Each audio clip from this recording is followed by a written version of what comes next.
ស្នេហាមិនមែនជាសងសាត្រឹមតែជាមនុស្សពេលអូនត្រូវការប៉ុណ្ណឹងមានសិនស្រឡាញ់អូនបានត្រឹមតែឈ្មោះព្រមដឹងក្រុមយើងអូនជារបងគេ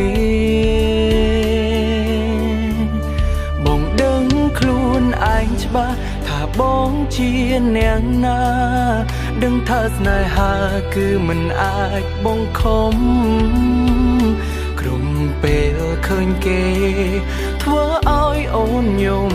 បេះដូងបងនេះស្ទើរខ្ទេចខ្ទាំទៅហើយមានសិនក្បែរអូនបានត្រឹមតែមួយពេលជាទីប្រឹក្សាលងលំមាមេនៅពេលដែលគេឆ្លុះគ្នាជាមួយនឹងអូនពេលគេត្រូវគ្នាជាមួយសង្សារគេវិញខ្ញុំនាងដើរចេញព្រោះខ្ញុំដឹងទួលនេះទេ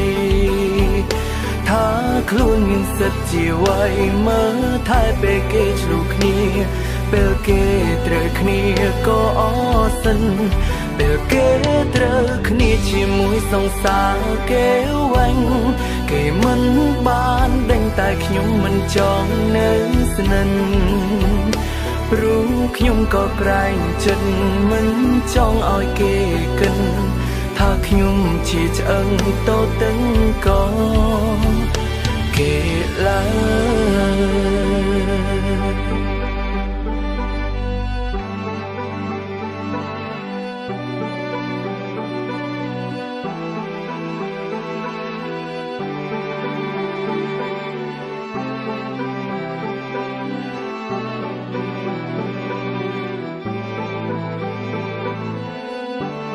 បងដឹងខ្លួនឯងច្បាស់ថាបងជាអ្នកណាដឹងថាស្នេហាគឺមិនអាចបងខំក្រុមពេលឃើញគេធ្វើឲ្យអូនយំបេះដូងបងនេះស្ទើរខ្ទេចខ្ទាំទៅហើយមានសិនក្បែរអូនបានត្រឹមតែមួយពេលជាទីប្រឹក្សាលងលំមាមេនៅពេលដែលគេឆ្លុះគ្នាជាមួយនឹងអូន